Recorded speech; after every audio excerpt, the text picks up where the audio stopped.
You see that tonight?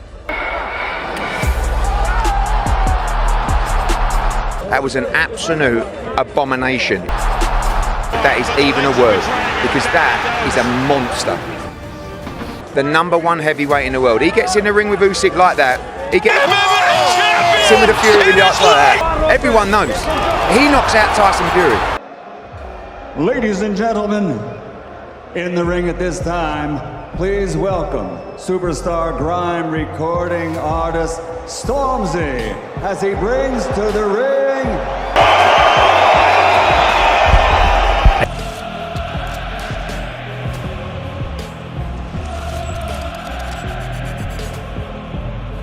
from home from him, and he looked very relaxed. Yes, he's walked this way before a few times, Fletch. London, are you ready for me?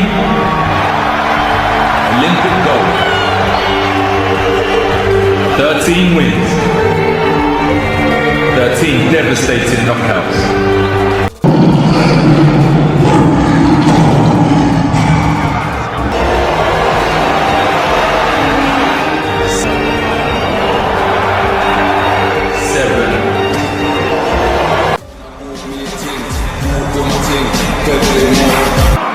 from Watford, England, the undefeated AJ Anthony Joshua!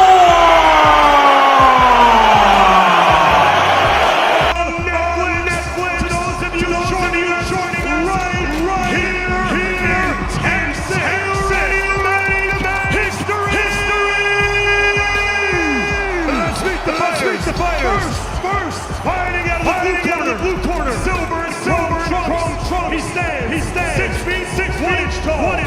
He weighed in 227.2 pounds. He holds a near professional record of 10 victories, 1 defeat, 7 of those wins coming by way of knockout. And he fights Puerto Rico, Cleveland, Ohio, USA. He is the multi-talented superstar who bridged the gap social media, professional boxer, a content creator, an entrepreneur, a philanthropist, and a promoter, and the self-proclaimed of boxing. Ladies and gentlemen, he is the problem child. Shake El Gallo.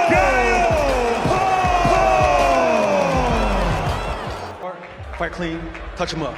Here we go, live. Close fight, so you don't want For AJ not having all his own. I think both guys actually take it on. Watching too. Body back forward. There's the left hand. Got it fairly wide up, Carl. I know Tony Bellew has too. I've seen Anthony Joshua so fast. Left, right comes To it, his age. Yeah. He's been pretty busy. Look at it. That's half. Anthony Joshua. The Joshua. Matches with the right hand. Left from the guard. Oh, Back there. Joshua misses with the right hand. Anthony Joshua, as we all know, never been down, amateur or pro.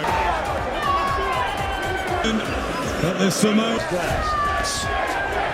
It's those a lazy jab. That's what you want. Nose of Silva. Very loose. To play a part in this. And this jab right there that really knocked Jake back. There we see that. Only one big shot, 2 points. Matching with the right hand. another jolting right hand. Olympic champion. So how long does that fight last? Listen, my opinion, it's 1 round. There's been some talk about possibly Joshua using Jake Paul as a tune-up to fight you. What are your thoughts on that? I don't know about tune-up. I think Jake Paul knocks him out. You make of that?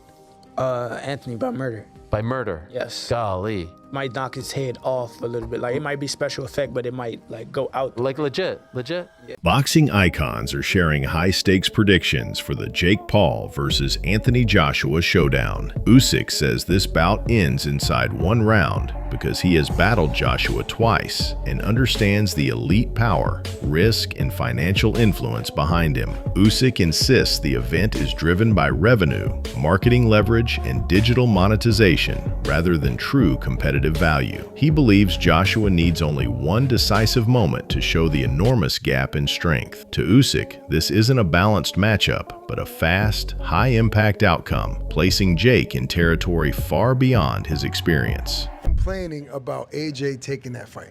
Obviously, it's a lot of money, right? Yeah. Do you see something wrong with AJ taking that fight? This is just a lot of money. It's just a show. Right. This is not interesting sport because, guys, brothers, Anthony, it's Olympic champion. Right. Jake, it's just sportsman. Yeah, YouTuber. Jake do a lot of work. Special coach, special food, a lot of exercise, new. Yes. But this is guy don't have a mother fights. Right. Never Right. a mother fights. Maybe them wrestling, now professional, but Anthony Joshua, it's Olympic champion. So how long does that fight last? Listen, my opinion, it's 1 round.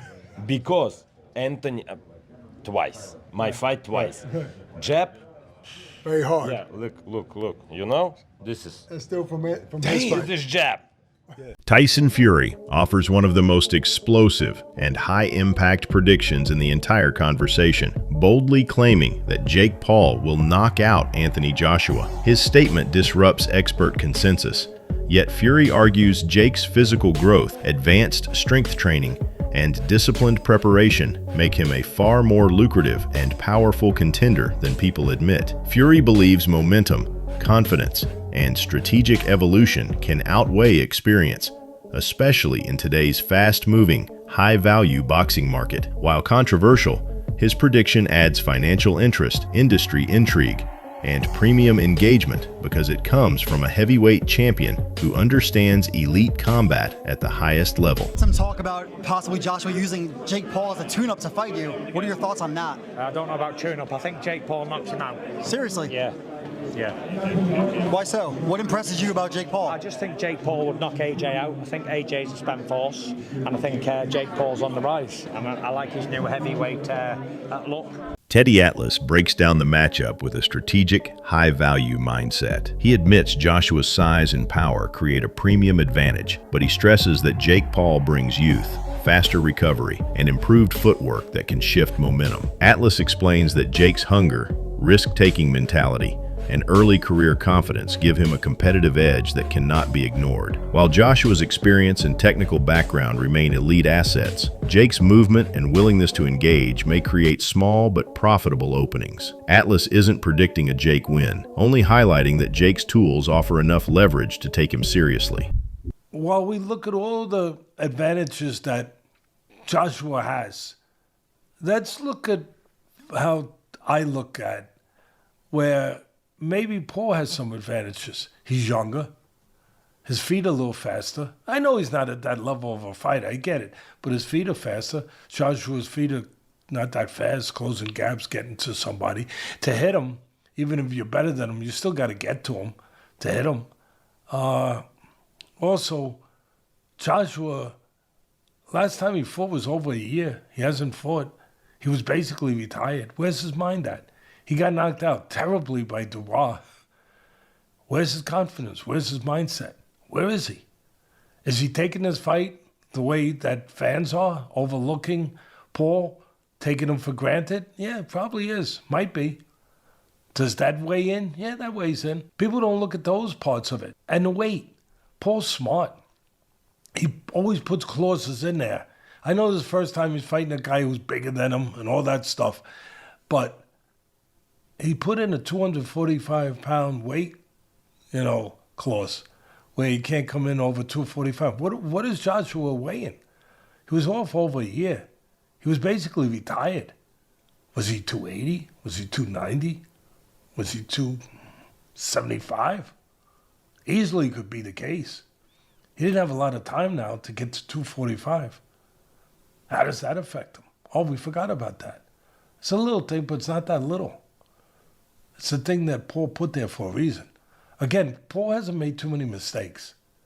He's been pretty damn smart. I'm not saying he's the fighter that Joshua is, But I don't know if Joshua's the fighter that Joshua. Lamont Roach speaks with genuine respect for the sport and serious concern about the financial and physical risk Jake Paul would face against Anthony Joshua. He explains that this matchup is nowhere near competitive because Joshua's power, elite experience, and combat IQ create a level of danger Jake has never experienced. Roach notes that Joshua wouldn't even need full-force combinations. One committed high-impact punch could end the fight instantly. With Joshua's heavyweight power, premium athletic conditioning, and professional pedigree, Roach believes Jake cannot safely absorb that level of force. The physical gap alone puts Jake in real, potentially costly trouble.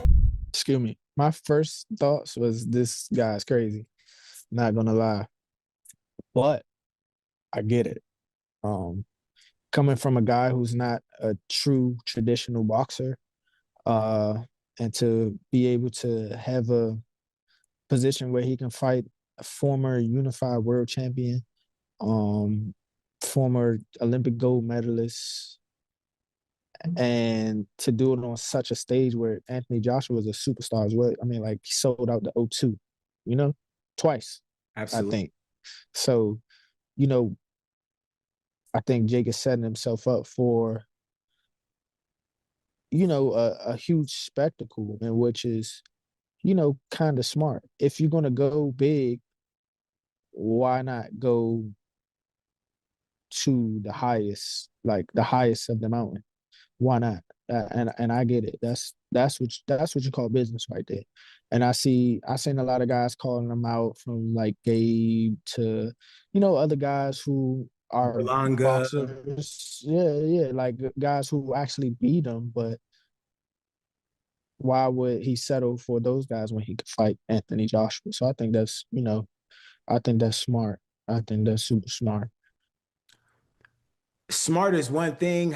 What do you think happens in the ring, though, champ? I think he gets hurt for sure. I think he gets obliterated. Something close to like Francis Ngannou. I think something like that happens, and it's going to be bad for him. But there will be a lot. Andrew Tate keeps his message focused and powerful, saying Jake Paul has stepped into a massive, high-stakes moment that demands respect. Tate values the risk, ambition, and competitive integrity Jake is showing by facing someone as dominant as Anthony Joshua. For Tate, the outcome matters less than the willingness to take on a dangerous, elite opponent. UFC fighter Sean Ali also expressed serious concern, explaining that Joshua's power carries real, potentially life-changing consequences. He called Jake's decision financially bold, extremely risky, and incredibly rare in modern combat sports. Both Tate and Ali highlight Jake's courage, commitment, and high-value competitive mindset. O'Malley is scared for Jake Paul. All right, great. You know what? Thank you, Sean. And now that's now my phrase. I'm going to steal that from you from this moment. I'm going to use it going forward, because I didn't know how to describe my feeling about this fight, but I just got it. I'm glad I thought of it right after I read Sean O'Malley said it. Sean went on to say, there's certain punches, there's certain knockouts, there's certain concussions, there's certain ass whippings, there's certain beatings that are not equal to others. They're the kind of knockouts, of punches, of concussions, of ass whippings, and of beatings that change your life. They change lives. And O'Malley didn't elaborate on what that meant. But I know what he meant. I know what he meant. There is a confidence that a person has. From the guy that walks down the street, the most confident, he walks in the room and he's the man and he gets to live his life feeling that way and people will treat him that way. All the way down to the coward who walks his wife like he's weak, who handles everything sheepishly. The one thing those two guys have in common is that neither of them actually knows where they stand. Neither of them has actually tested that theory.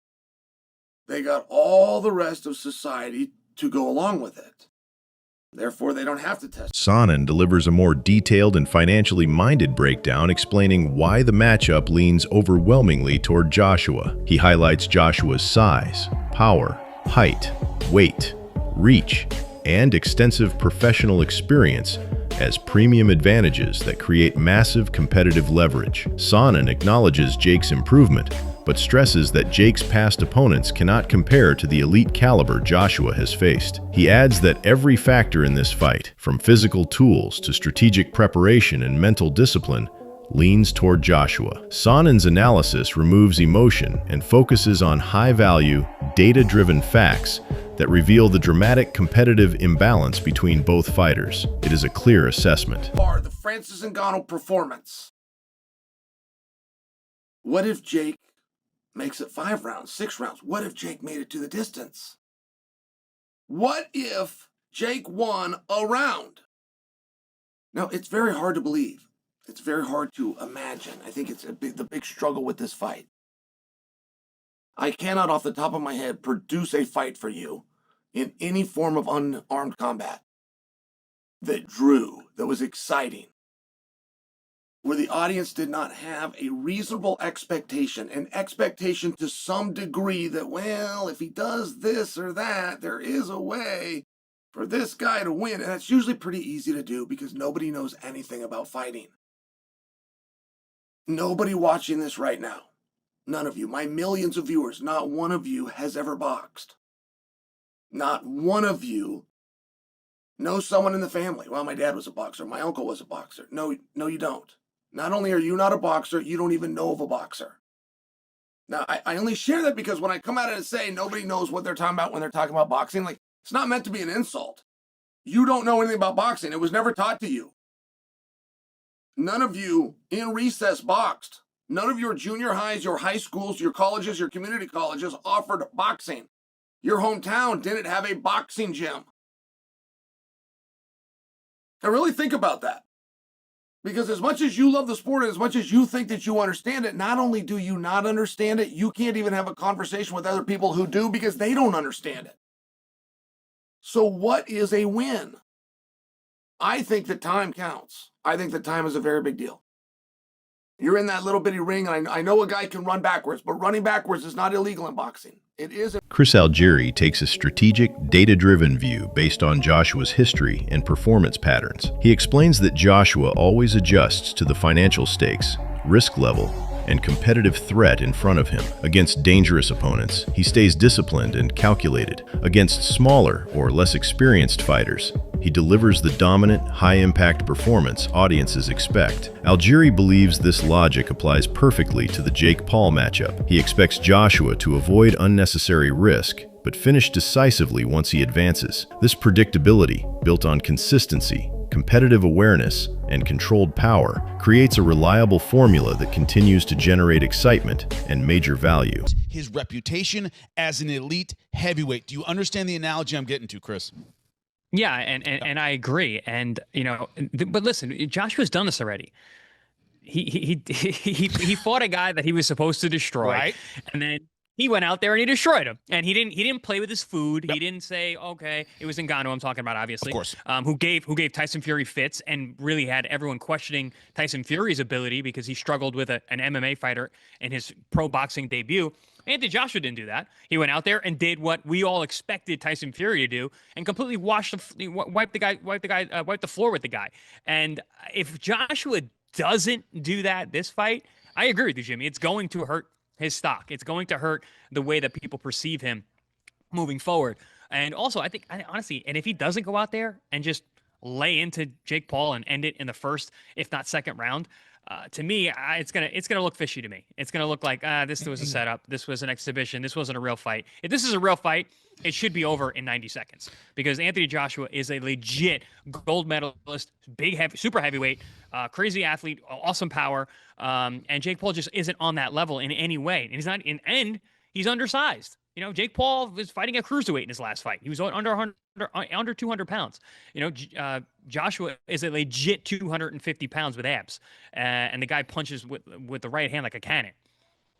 The one advantage Jake Paul has had in previous fights, and we all know people who have worked with him, and they go, he's got natural power. He can hit pretty well for his size. Not elite, right? Not world championship, but he can hit pretty well for his size. Paulie, that one advantage that he's had in previous fights is complete. Dave Allen analyzes the scenario with a clear, financially minded perspective, focusing on performance, risk, and competitive value. Rather than relying on hype, he studies Jake Paul's track record and points out that Jake has mostly faced opponents who never applied true heavyweight pressure, power, or volume. That limited resistance let Jake manage distance, exchanges, and momentum without real danger. Allen stresses that Anthony Joshua won't offer that luxury. If Joshua brings even half the aggressive force he uses against elite heavyweights, the matchup could transform dramatically and expose gaps Jake has never confronted before. But he couldn't beat Tommy. Could he win the area light heavyweight title? I'm not sure. Don't know who the champion is. If I had a look, I could tell you, but I'm not sure. He then boxes Nate Diaz. So he's boxed one boxer so far, if we're keeping count, and he's beat none. Then he boxes Andre August, who I believe was a pro, and this is now at 14-3, so he's now actually a cruiserweight. Andre August, I'm not sure. Ryan Borland, 17-2. Again, I'm not sure.